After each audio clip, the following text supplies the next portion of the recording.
So as many of you may already know, I have two cars in my possession. I have my Porsche Cayman right here, and I have my Fusion Hybrid right here.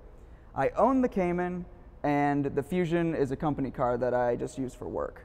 I've been trying to figure out a way to do some kind of comparison between these two cars, but it really never made sense because it's obviously sort of an apples to oranges comparison in terms of the hardware. Recently I was thinking actually there can be a comparison done here, and it's more about the sort of experience and I guess lifestyle difference between having a company car that is no expense to you, but you also get very little choice out of, and it's not a huge joy to drive, versus a car that makes you very, very happy to drive. It's an awesome car that you picked yourself, but it's also very expensive. You have to pay for it all on your own, and you have to have the insurance covered, and the gas is expensive and things like that. At the end of the video, I'm going to tell you if I had to drop one of these, if someone put a gun to my head and said, you can only choose one of these two cars, the one that's completely free and you don't have to pay anything for and it's brand new, or the one that's really expensive and you have to pay the insurance for, and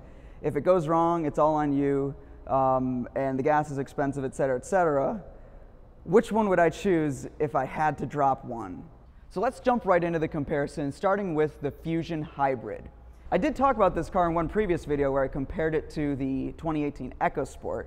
So if you want to see my thoughts about this car as a daily driver and sort of a regular review, go ahead and check out that video. This video is going to be more about the broader pros and cons about having a company car. Of course, the first and most important benefit of having a company car versus a car that you own yourself is the fact that it's free. Everything about this car is paid for by the company that I work for. I've never spent $1 on this car. There's a very small set of cases where I would have to spend money out of pocket. For example, if I crash it and it was my fault, or if I were to make some kind of modifications to it or something like that. But if I just drive it and use it like I do right now, it costs me nothing.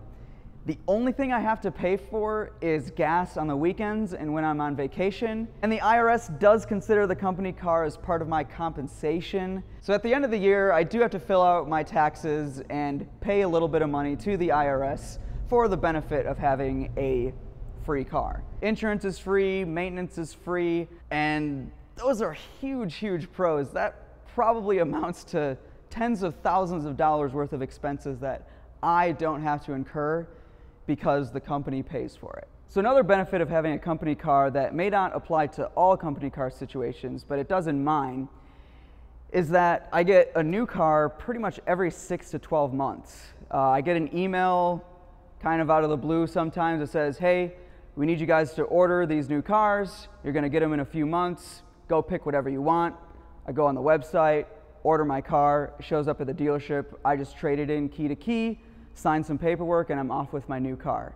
If you're the kind of car enthusiast that I am, you like a lot of variety in your life, and getting a brand new car to drive every 6 to 12 months is pretty awesome, especially when you don't have to pay anything for it. Really, the only way you're gonna get more free cars to drive than having a company car that switches out so often is if you're like a journalist or a much bigger YouTuber than I am, and car companies actually come to you and say, here, drive this car, we're gonna give you a new one every week, and you just have to make videos or write about it. Another benefit of a company car is that as long as I'm not crossing any international borders, I can pretty much take this wherever I wanna go.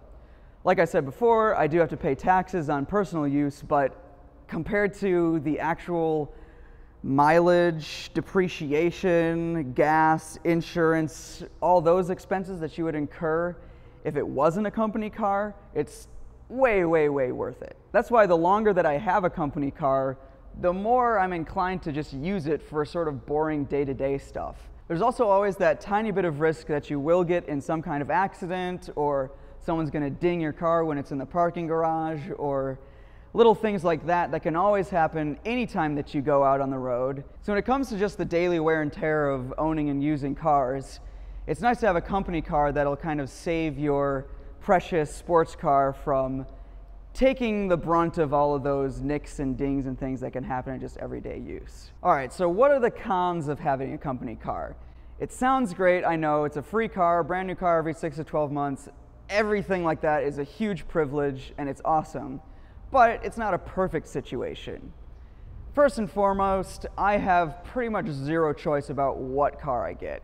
The company comes to me and says, this is the car you're getting, you can pick the interior color and the exterior color, have fun. They tell you what to take and you just have to say, yes sir, thank you very much. Sometimes you get something really cool, like my first company car, if you've been following me for a while, was a Taurus Show. That was actually kind of a really fun car. Since the company chooses the car for you, you could end up with a car that really doesn't suit your lifestyle. Luckily, I haven't really had that issue. I think the closest thing would be when I had the Expedition and it was just way too big for my lifestyle. But it could be way worse if you had a lot of kids and you had a lot of things that you had to do with those kids and they give you a Fusion or, God forbid, like a Mustang or a Fiesta or something like that. And you're kind of screwed because you're like, oh crap, I have all this stuff that I have to take all over the place, but the company's only offering me this tiny car. Another con of having a company car is that it is owned by the company and they get to track it. So there are some kind of big brothery things about having a company car. The company has every right to track where this car goes, how many miles I drive it, what my fuel usage is, how often I get maintenance, etc., etc., etc.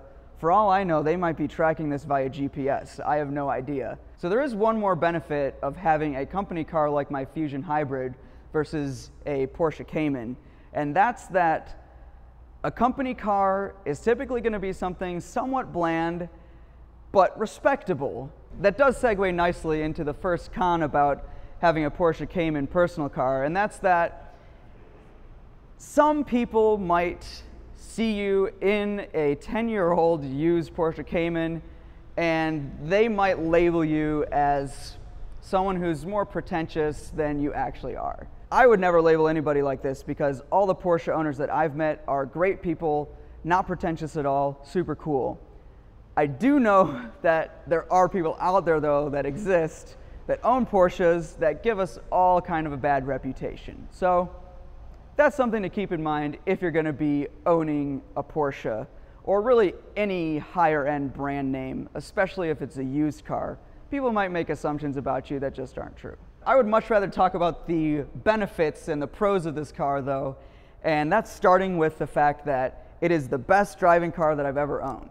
Every time I drive my Cayman, it just gives me a huge smile on my face, brings me lots of joy, and that can be applied to pretty much any enthusiast car that you own versus a company car that the company gives you to drive. You're probably going to enjoy the experience a whole lot more. Another pro that my 10-year-old Porsche has over my brand new company car is that it's a much more analog machine.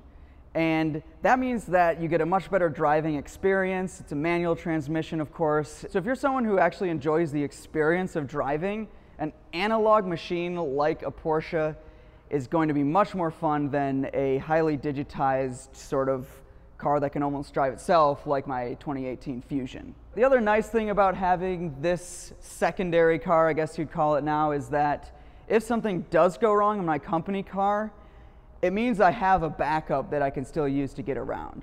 So like one time I got a chip on the windshield and I had to get the windshield replaced. Took a whole afternoon, I had errands to run, but I had my Porsche that I could use and it really didn't interrupt my schedule that much at all. And I guess the flip side to that is that if something goes wrong with my Porsche, I always have my company car to drive on the weekends too. So any benefits that come from having two cars apply to this situation as well. All right, so I'm about to get to my verdict on which car I would drop if there was a gun to my head. But first I'm just going to run down the rest of the cons with this car, even though I think they're probably pretty obvious. And it's pretty much just all expense related. It's really expensive to have a Porsche Cayman. I mean, I don't care what your income is. It's more expensive than having a Fusion. Even if I were to be paying for this myself, this costs more. So I have a car payment that I have to pay every month. I have an insurance payment that I pay every 6 months, which is a lot of money. If anything goes wrong with this thing, I have to pay for it. I have to foot the bill. I have to pay for the registration. I have to pay for the oil changes, the maintenance, whenever I have to do a full service of it.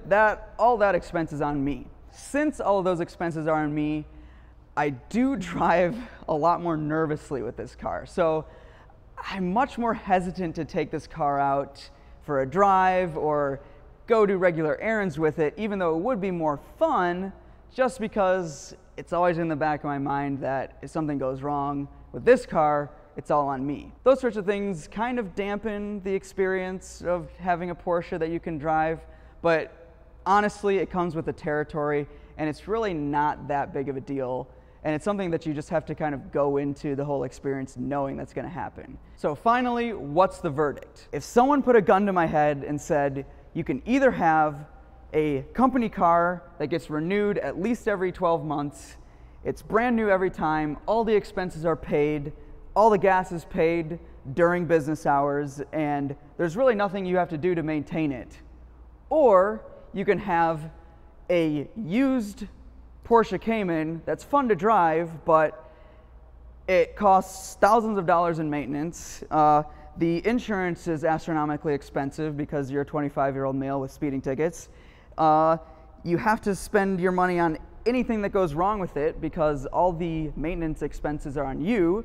And if you ever want to change it out, you're going to have to find a way to sell it and do all the paperwork and get the title from the bank, etc., etc., etc. Which one would you choose? Now, for all you rational people out there, the choice is pretty obvious, right?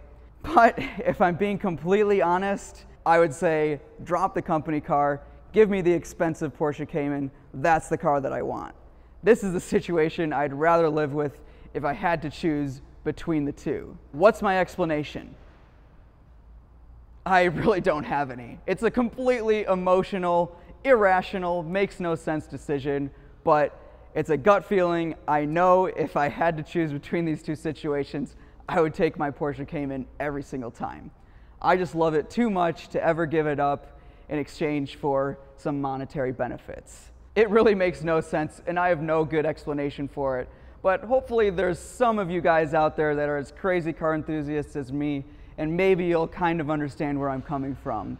So yeah, that's what I would choose. Give me the Porsche every time. Company car is great. I'm very, very, very fortunate. I have to emphasize that I have both of these situations.